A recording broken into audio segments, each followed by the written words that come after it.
এতে যাদের স্কিন রুক্ষ হয়ে যায়, কালচে হয়ে যায় এবং স্কিনে কোনো রকম কোনো গ্লো থাকে না, তারা অবশ্যই আমাদের এই হোয়াইট ওরা সাবান অ্যান্ড জাফরান নাইট ক্রিমটা ব্যবহার করবেন। আমি কিন্তু জাস্ট জাফরান নাইট ক্রিমটা দিয়ে রাত্রে দিয়েছিলাম এবং সকালে সাবানটা দিয়ে ফেসটা ওয়াশ করে আসছি। যে আমি কিন্তু একদম খুবই ভিডিও করতেছি, কোনো রকম ফিল্টার ইউজ করা না।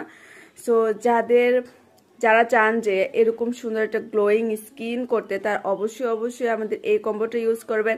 সাবানটা কিন্তু খুব ভালো ফর্সা করে। আর ক্রিমটার কথা তো বলার বাইরে, ক্রিমটা আমার সর্বাধিক সেলকৃত একটা ক্রিম। আর এই সাবানটা যারা একবার নেয় তারা তো বারবার নেয়। সো সাবানটাই অনেক বেশি ফর্সা করবে। সেই সাথে যদি আপনি এই শীতের মধ্যে এরকম একটা ভালো হ্যান্ডমেড নাইট ক্রিম পান, তাহলে আপনার স্কিন তো ইনশাল্লাহ খুব ভালো থাকবে।